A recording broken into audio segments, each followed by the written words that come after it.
This episode is made possible by Armoire. Armoire makes getting dressed easy. With a clothing rental membership from Armoire, build the perfect wardrobe with brands that are high quality, unique, and recommended just for you. All you have to do is take a 5-minute style quiz and select items from your dynamic, personalized closet. The styles show up at your door in as little as 2 days. Then when you're ready for new clothes, just swap them out. Listen, I live in Southern California. There is absolutely no need for puffer coats or any sort of those winter jackets. But when I travel anywhere else in the world in these cold months, I'm often burdened with the task of getting winter clothes. And now with Armoire, I can just rent my winter wardrobe. It's brilliant. Right now, our listeners can give Armoire a try and get up to 50% off their first month. That's up to $125 off. Just visit armoire.style/dateable. That is armoire.style, spelled ARMOIRE.style/DATEABLE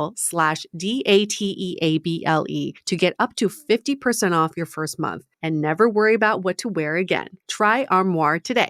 I was so excited to get my shipment from Last Bottle Wines in the mail the other day, full of incredible red wines, all from Napa Valley. I love wine tasting, so having this to my door couldn't be happier. Also, couldn't be more excited that today's episode is brought to you by Last Bottle Wines. If you don't know already, they're a Napa-based online wine shop with a twist. They offer just one handpicked wine per day until it sells out, and they're always at incredible prices. We're talking 30 to 70% off retail. And the best part is that there's no subscriptions, no fees, and no minimum purchase. And I could not be more excited to bring this offer right now because they're having a marathon sale, which is coming up March 28th and 29th. Even better, we're offering Dateable listeners 10% off your first order with code DATEABLE. So if you are a wine lover like me, this is a great time to join. And did I mention that shipping is 100% free? So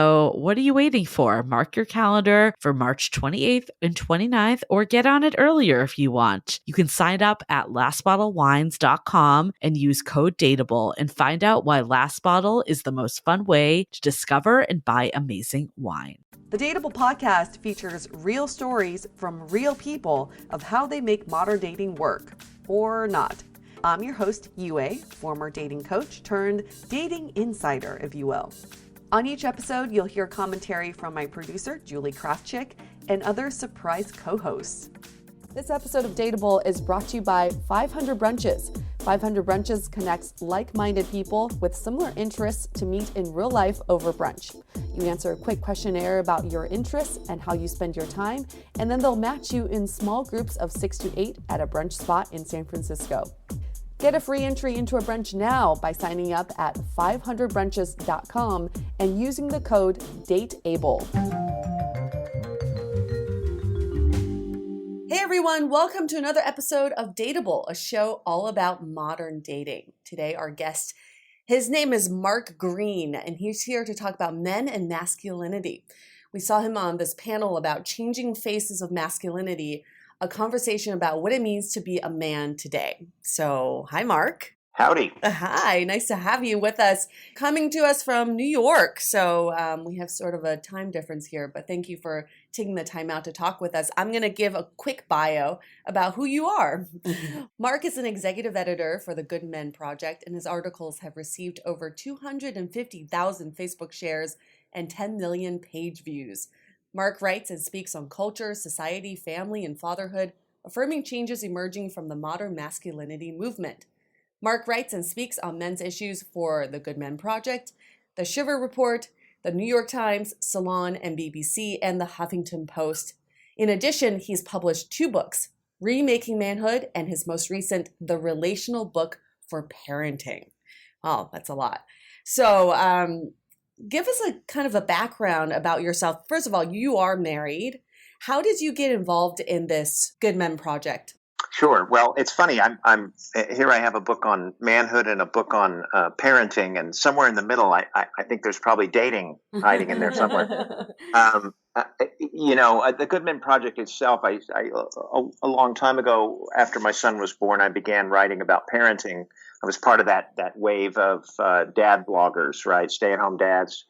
And so that was the beginning of writing. But pretty soon thereafter, I began to realize that this definition of men as caregivers and men staying home, looking after their kids, was a pretty radical departure from what is normally acceptable in terms of the performance of manhood in America. We were the oddballs. There was this whole terrible narrative in a lot of TV commercials, but generally they had dads dropping their kids upside down and falling down flights of stairs with them and whatnot, because it was utterly impossible that a man would be able to do that kind of caregiving, right? Mm-hmm. So we began to push back against those ideas a lot.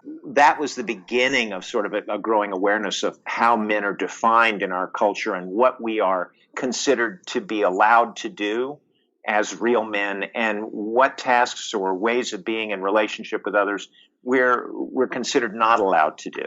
And that's really interesting you say that the old notion of what a dad is replacing what a mom would do. But you're saying that there's just no defined role for a dad, especially a stay-at-home dad. It's changing, though. It's really growing quickly now, I think. But go ahead. How is that changing? I think there's a general understanding now that the world is changing. And that, for example, if women are moving into positions of greater authority in companies and business, if they're pushing up against that glass ceiling, then in many cases, men are going to need to be able to take care of more of what's happening at home, which includes raising kids. And as we all know, we've had several major economic collapses. So a lot of men are home taking care of kids because, frankly, their wives have better earning power, or because they have been unable to keep working, or, God forbid, because it's a role they would prefer, and their wives' earning power allows them to do that. So what are some of the main issues that you think men do face today? We are in the middle of a massive cultural shift in terms of how we define manhood and the impact that men have had on women's lives versus what the likely relationship will be in the future. The Me Too movement and Time's Up and all of these sort of powerful waves of change moving through culture is forcing men to address the question of, what is our privilege and what have we assumed we have the right to? And how is that going to have to change if women are gaining higher levels of economic and social authority, both inside the family and out? We can't keep playing the same game we played for 100 years leading up till now. My issue with the changing gender roles has always been that for the last decade, we focused so much on women's identity and our progress that we forgot about men. I think a lot of the men in our culture today, the single and the non-single ones, are having a hard time defining masculinity for themselves, what their roles are. And also women have a hard time trying to figure out their expectations from men. So for example, like Julie and I are like at the in between of younger generation and older generation. So we kind of feel like, the man should pay for a first date or, the old ways of chivalry. But at the same time, we're also independent women. And men have a hard time dealing with that too. They're like, okay, so if I do pay for a date, does that take away from your independence? So what do you think it is happening now? Are we shifting our focus more towards men, or at least equally towards men? I think it's safe to say that the feminist movement has done a lot of things in terms of creating change. But one of the things that feminism really asked of women was to take a hard look not only at what the culture was forcing on them, but also what aspects of culture they had internalized. You have to look inside and say, what belief systems have I internalized that are actually limiting my ability to have a better life? Mm-hmm. That conversation has been going on through many different waves of feminism, right? This conversation is now happening with men. Men are being asked to, hey, okay, fine. You may have privilege and you may have at the root of patriarchy and all these other supposed positions of power, but you're actually living lives that are very limited, and you have to look inside and see what you've internalized from culture.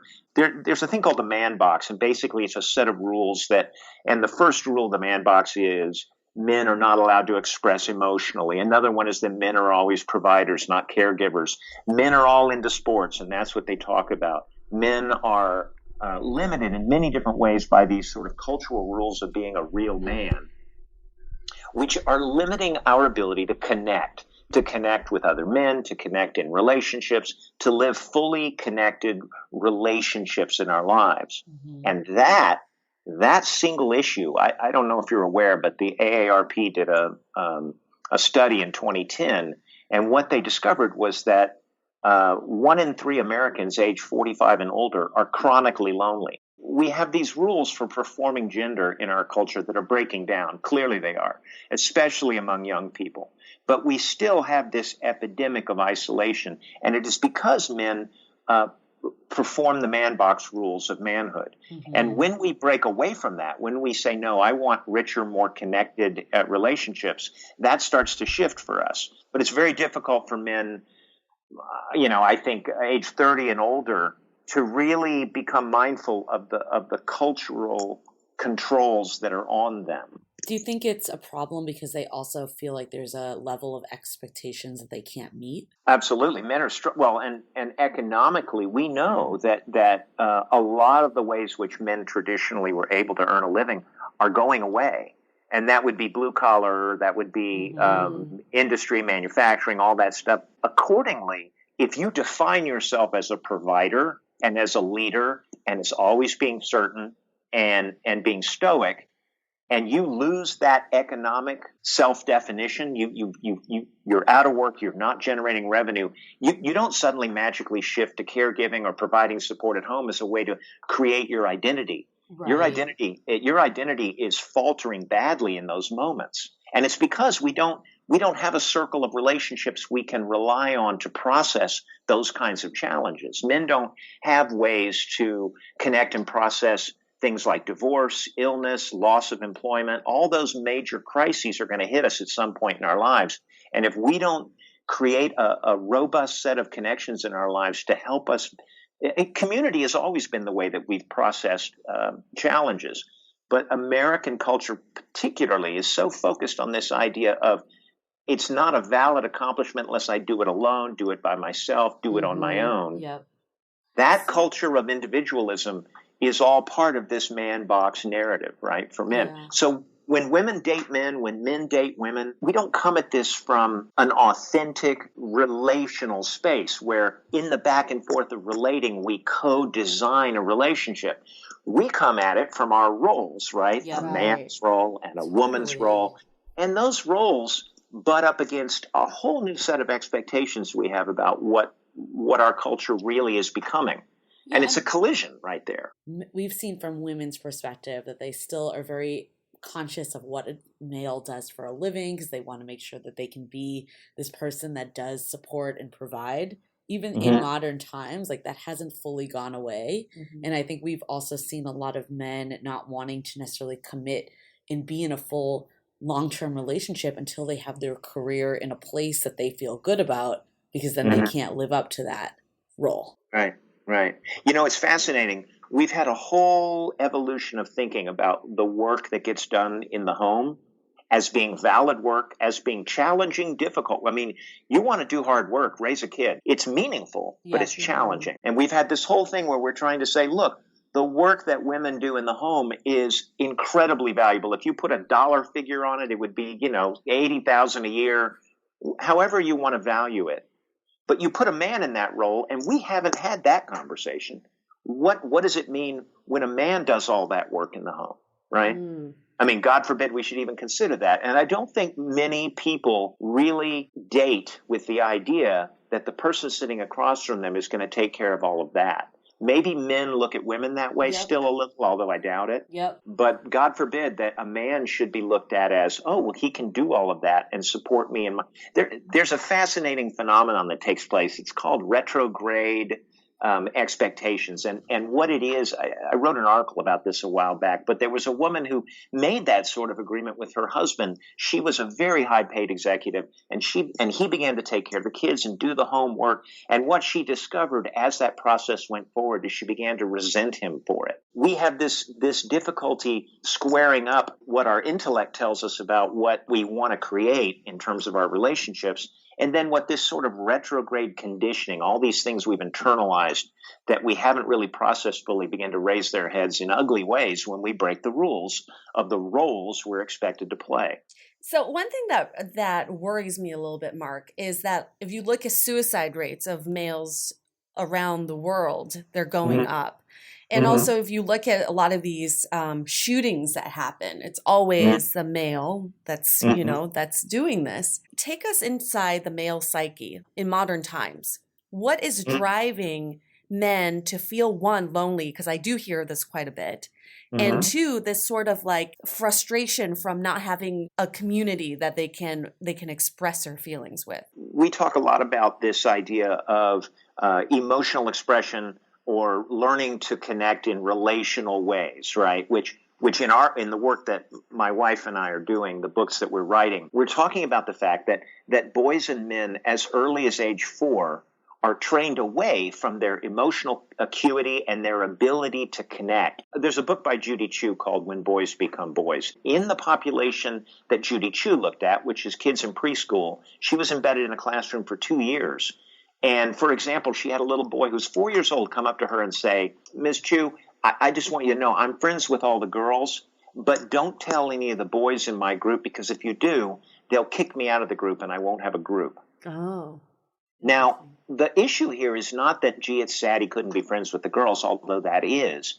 What's remarkable is that you have a 4-year-old who's already tracking the appropriate things to do if you're going to be a real boy, and cutting out, removing, suppressing the parts of himself that he already knows don't fit. So we have a culture that literally hammers away at boys to hide their joy in relationships and their need for connection. Now you have boys and men taking guns and going into schools. You have men committing suicide because they've literally not had the years of time it takes to grow their ability to do the trial and error work of relationships and get good at it. We've stripped them of that capacity. Interesting. What are some like other masculine advice? Like, I'm saying masculine in air quotes, like traditional types of things that are like drilled into men's or boys' minds from an early age? Well, that real men are sexual aggressors, and that the more sex you have, the more successful the man you are. Imagine the impact of that across a culture, right? Right. It's never like, oh, what emotional connection have you made? It's how much sex are you having? And this process of defining everything in terms of achievements, goals, outcomes, none of that takes into account that we do most of our most meaningful experiences are in the relating, in the daily back and forth in the relationships that we're embedded in, right? Yeah. In those moments, we share our authentic selves. We deal with our stuff that's really deep down inside that has to be dealt with. And none of that takes place when everything's about goals and money and outcomes and public performances of success. Well, it's interesting because those are all very like quantitative metric. And I can see where there's like a disconnect and pressure and then just additional depression and anxiety that happens when you're not meeting those specific quantitative metrics. Well, and those quantitative metrics, they say that one of the biggest challenges of this traditional manhood is that you never prove you've done it. You have to keep proving it every day. And one of the ways that you prove it is you police other men for not doing it well enough. So we have this pecking order, vertical structure in which all men are nervously looking over their own shoulder to make sure they're performing manhood right, and policing other men for not wearing the right color shirt or God forbid, being gay or anything else, right? So we have a whole structure of policing and bullying that men are trapped in. And the way out for men is to simply walk away from it and say, this is killing me. And it is killing men. I mean, when you talk about levels of emotional isolation like we're dealing with now, it has the health equivalent of smoking a pack of cigarettes a day. It raises the likelihood of almost every major illness, including heart disease, diabetes, obesity, neurodegenerative diseases, all of that stuff. We're in the middle of an epidemic and we don't even see it.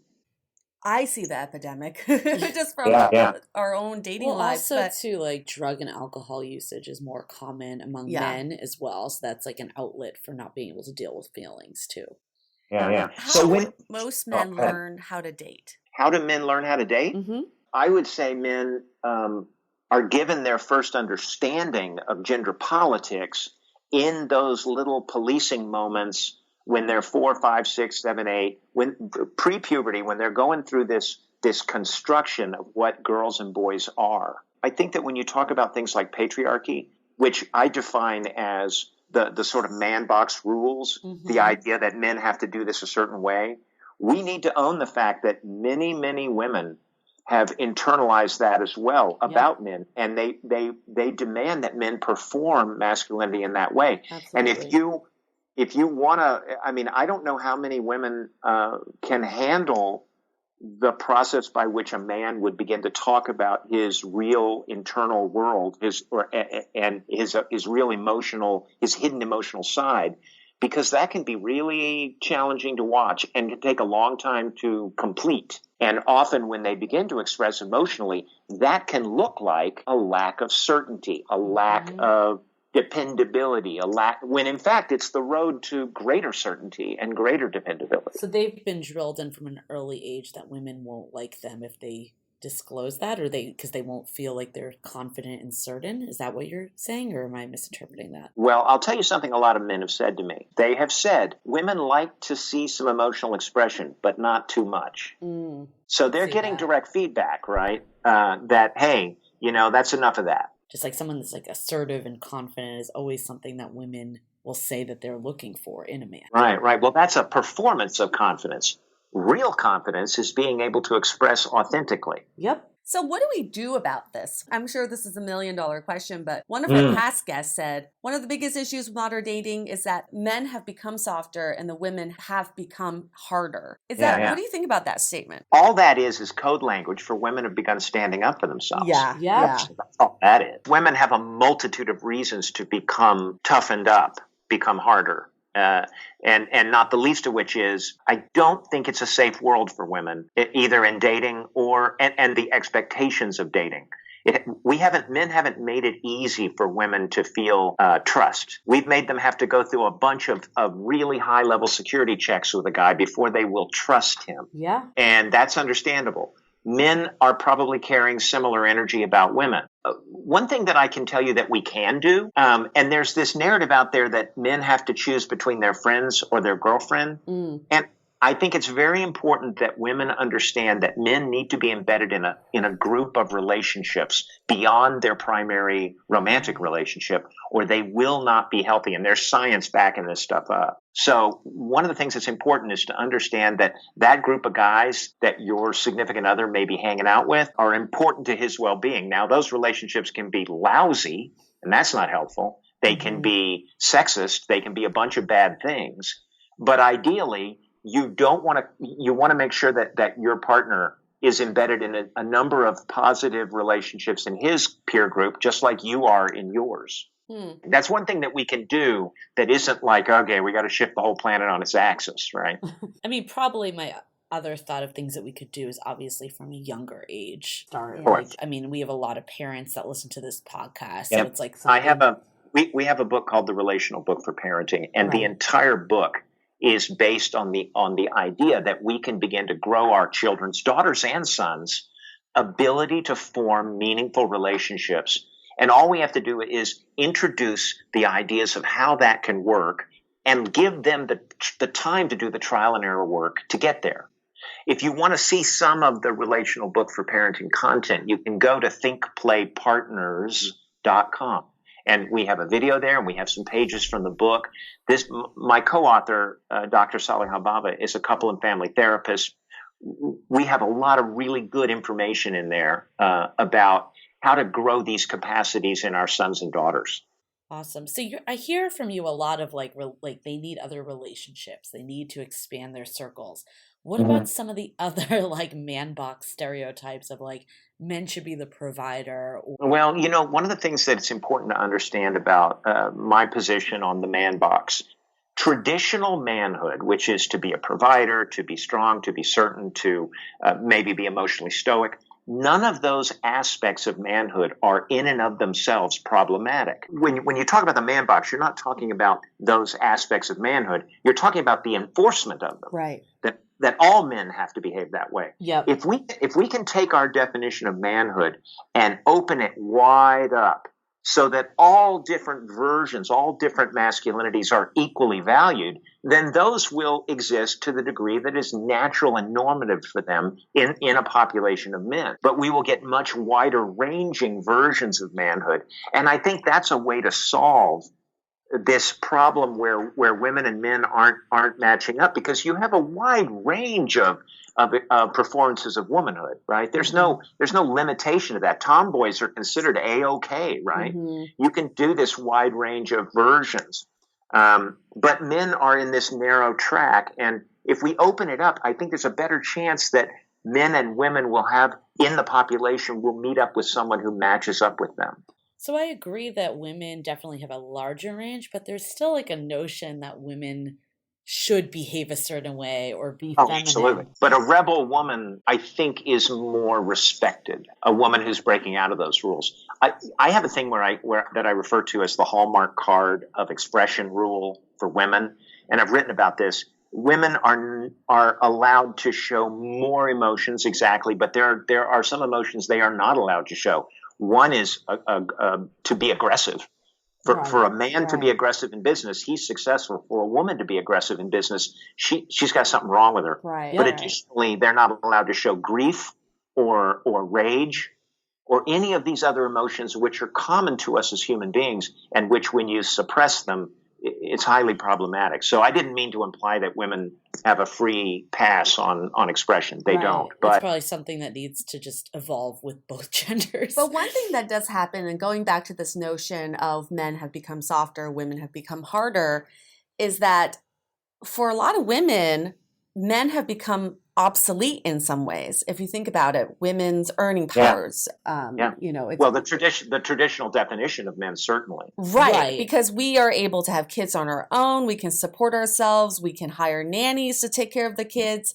And now it becomes a question of, what do we need men for? It's time to take a quick break so we can tell you about our current sponsor, Care of, a monthly subscription vitamin service made from effective, quality ingredients personally tailored to your exact needs. Did you know that 90% of people fall short of FDA recommended guidelines for at least one vitamin or nutrient?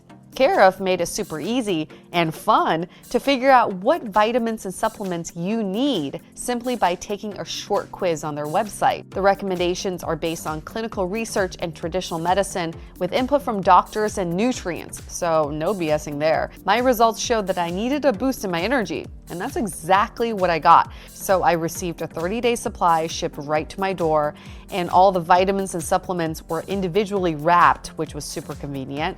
So listen up. For Dateable listeners only, you can get 25% off your first month of personalized Care of vitamins by visiting takecareof.com and entering the code DATEABLE. That's spelled DATEABLE. Now back to the show. But I'm just trying to figure out, what are some solutions here? Because we hear this a lot. A lot of men have just given up on dating, and a lot of women are just becoming more resentful of men. And what I'm also seeing, and this is a much deeper discussion for another time, is that I think San Francisco's, we're most accepting of all sorts of masculinity. So we have a lot of blurred masculinity here, and we're accepting of that. But what that is happening is that women are seeking multiple partners. So polyamory is really huge. Open relationships are really big because they don't feel satisfied in a monogamous relationship anymore. Again, that's for a deeper discussion elsewhere. But what are some things we can do right now in modern dating where we can bridge the gap between men and women and redefine what masculinity is? So one of the things that men and women can do right now when they go out to date is they can set aside the assumptions that they know what that other person is after, or that the rules are somehow understood. Yep. We have to get better at relating, that is, engaging and negotiating and understanding of what kind of person we're talking to, right? Where they, I would like something a little more traditional. I would like something a little less traditional. Oh, yeah, well, what does that mean for you? Well, this is what it means for me. Well, can I ask you a question about that word you used? What does that mean? This back and forth is a new way of being that up until now, everybody's just played their roles, right? It's been about the roles, not the relationship. But now those roles are falling apart. And so we need to become much better at asking questions about the assumptions that we bring to a relationship and understanding it, right?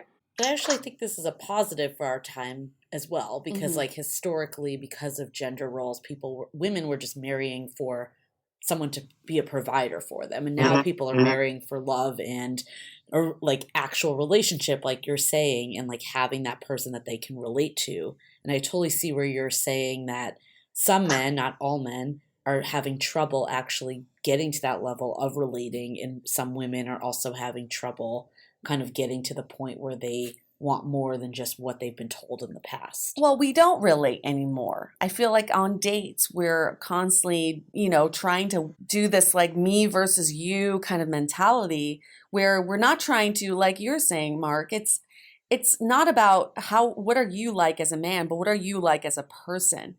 And those are the questions that I think we can all take away from this. Like you said, if you say this word about how you felt about something, explain to me why you felt that way. Right. So then I can understand you as a human being instead of as a man. You're going to see, you go 2 minutes into a conversation like that, and you're going to get a pretty clear sense of how much self-reflection a person has done. Because we live in a culture of individualism, which basically says me, me, me, me, what I want, what I need, what I can do, what I can give you, what I'll trade you. Relationality says, what are we creating together? What's this third entity, this relationship? How do we care for it? What are we creating in there, right? What is that? And we as human beings have a magnificent gift for reading cues, for noticing, for seeing, for connecting. And our culture has suppressed that. We need to bring that back up again. The good news is we are in a time of great change. The bad news is it's probably not going to play out for 1 or 2 more generations. So we have to, it's on us to live in this liminal space, right? This between space between what was and what will be. And in that moment, the only thing we have to give us comfort is the ability to form relationships and tell people that we care about them and we value them and that we're okay with how they're different and we're okay with what they're going through. That's where we find our resiliency. That's where we find our community, right? Right. So let's go back to what we can do right now in the way we are today. And what I'm hearing from you is for men, a lot of men could really re-look at their current relationships and try to repair some of the relationships. I know a lot of men who have issues with their parents and family and friends. Maybe. Well, men are also static too. They have friends, but they don't call them. They don't do the maintenance on relationships to get the benefit of them, right? Right. Yeah, like it's looking beyond just romantic partners and just overall relationships. Oh yeah, we don't do the work to keep, I have a best friend. When's the last time you talked to him? Oh, 8 months ago. But I think men are so focused, at least men that are interested in dating and finding a partner, all their energy is to these other people they don't really know that well, but maybe repairing some of their past like significant relationships would help them in that realm as well, because they just become more open. So that's a great start for men. What about women? I feel like for me, I'll just speak for myself. I feel like I'm very attracted to a very traditional masculine man. And I would like to change my mindset. Yeah. But how do I get around that?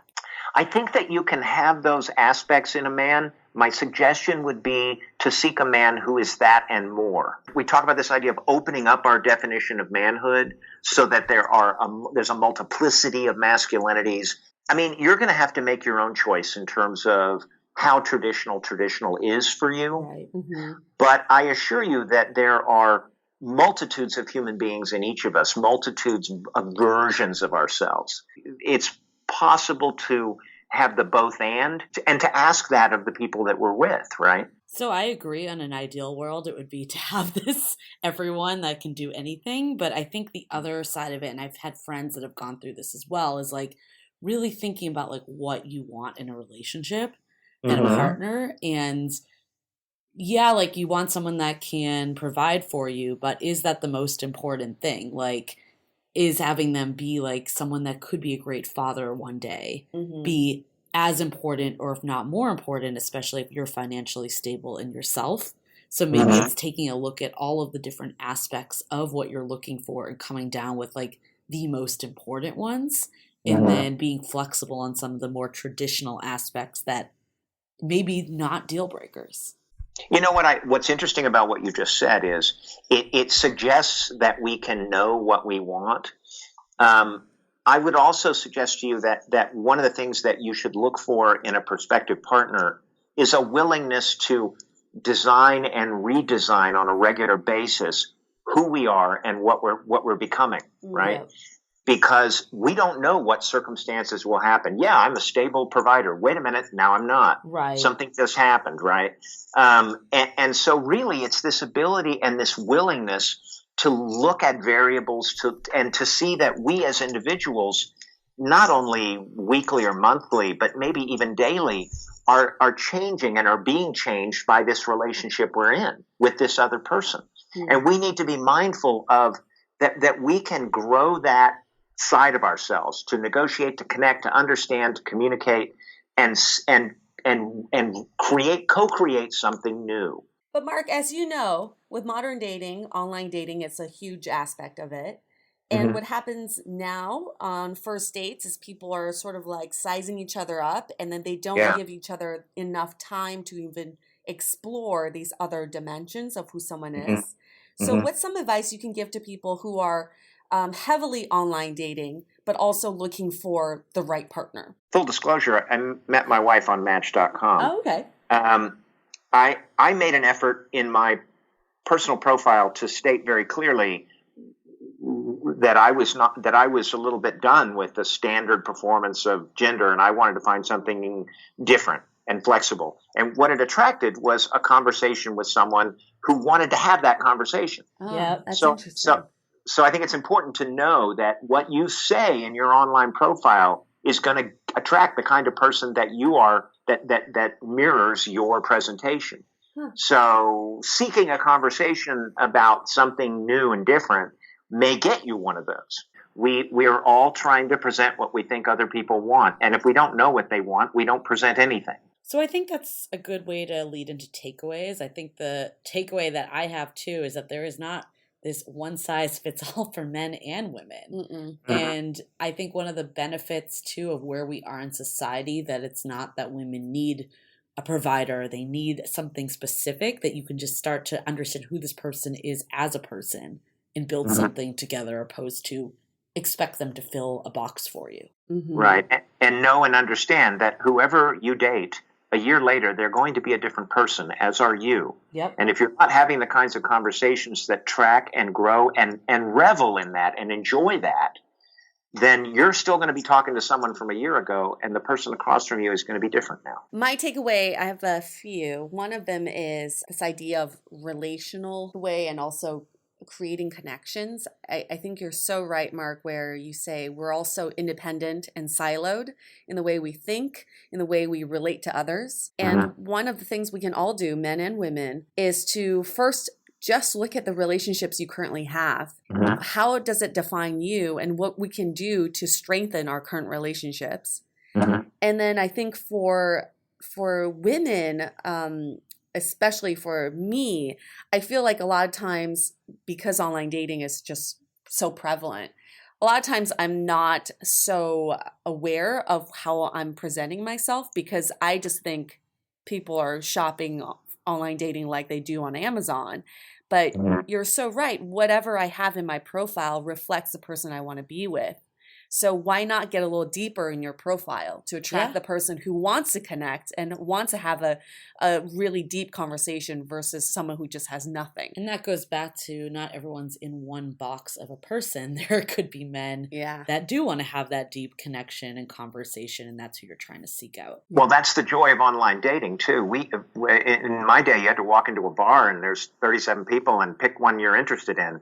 Now you can make a statement about what makes you an individual, and you got a huge data group out there, some of which are going to be looking for that.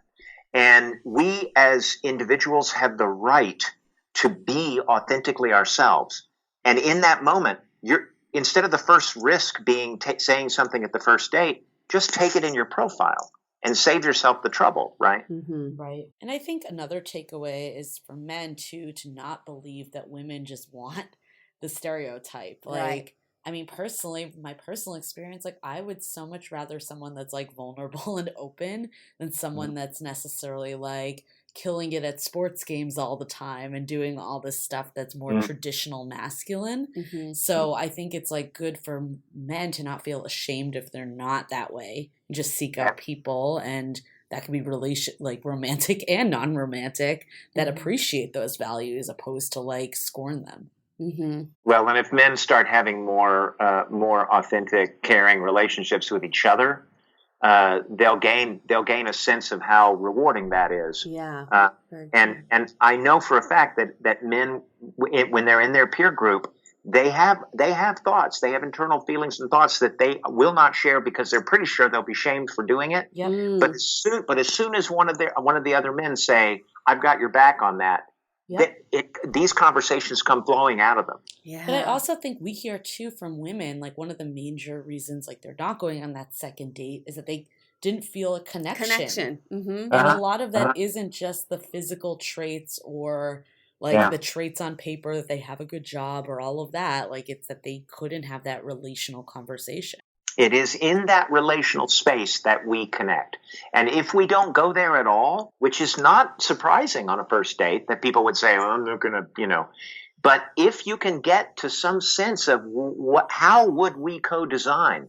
How would we co-create? How would that work between me and this person? If you can get some little sense of that, it shines a light on what could happen, how that could work, or how it could not. Right. It's how you can make a judgment about that person and their way of being in the world. I think you just hit a really good point, too, that a lot of people aren't doing that on the first date. And especially with the way modern dating is this day and age, is that you sometimes only get that first date. Yeah. So it's really important. I love we've had these conversations on other podcasts, too, episodes of just like kind of skipping through to the date talk and just getting real. And I think for men and women, that could be a takeaway of something that can kind of help them get to that point faster and have that connection. We got to keep asking why. Why did you feel this way? Why did you do that?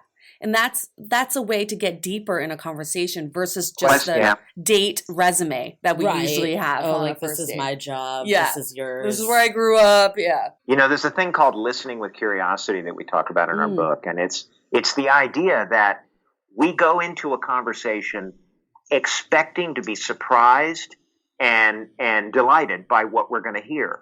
And when you engage someone in that way, you ask questions, you keep looking, you're interested, it elicits a different kind of response than if you go in sort of assuming you know how it's going to go, right? Or assuming that you both are going to play the roles instead of the relationship. Yeah. But there are people who are just waiting to go ahead and have that conversation. They're just looking for permission. Yeah. I think that's a huge thing. And remember that we live in a culture which shames and punishes men for sharing their authentic internal emotional dialogues. So there's a lot of fear that for men that if they start talking their real thing, they're going to get laughed at. They're going to get rejected. They're going to get reported on. Well, really insightful talk. So let's wrap this up in the interest of time. Thank you so much for your time, Mark. We'll provide all the necessary links in your show bio. Is there like one central place, though, that people can find you if they want to learn more about the work you're doing? Yeah, I would go to thinkplaypartners.com. Great. Okay. Thank you so much. This has been really insightful. And Yeah. hopefully it's just like if nothing else, like we've been talking about solutions, hopefully people listening to this can just stop and at least evaluate if they're a man Yes. or they're a woman in dating men. So I already have a list of things I need to do. Well, I've enjoyed the conversation thoroughly, and I look forward to seeing your list. Fantastic. Thank you so much, Mark. All right, listeners, we want to hear from you regarding this topic too. Gender roles, the man box, masculinity, femininity. What does it mean in modern dating and just in our modern times? We want to hear from you, and we're going to wrap this up. Stay dateable. Your action item for this week is to make a list of all the aspects of what you think masculinity should be. It doesn't matter what your gender is. Then look at each item on your list and ask yourself if and how it relates to your core values. By doing this exercise, you should be able to find the aspects of masculinity that matter to you most and cross out the things that are what society tells you to value but may no longer be applicable to you. This episode of Dateable is brought to you by 500 Brunches. 500 Brunches connects like-minded people with similar interests to meet in real life over brunch. You answer a quick questionnaire about your interests and how you spend your time, and then they'll match you in small groups of 6 to 8 at a brunch spot in San Francisco. Get a free entry into a brunch now by signing up at 500brunches.com and using the code DATEABLE. If you didn't know already, we have a revamped website with articles, videos, and content all about modern dating. You can also find our premium Why series, where we dissect, analyze, and offer solutions to some of the most common dating conundrums. We've had some great feedback about how actionable these episodes are, so check them out on our website or iTunes Music. Also, visit the site today to see the latest about coaching, where we connect you with Dateable approved experts to help with everything from dating profile reviews, coaching, and even gathering real feedback about your dating style in a personalized and affordable way. To connect with us, visit dateablepodcast.com. You can also find us on Facebook, Twitter, and Instagram, all under Dateable Podcast. Don't forget to subscribe and auto-download the podcast on iTunes or your favorite podcast player so you never miss an episode.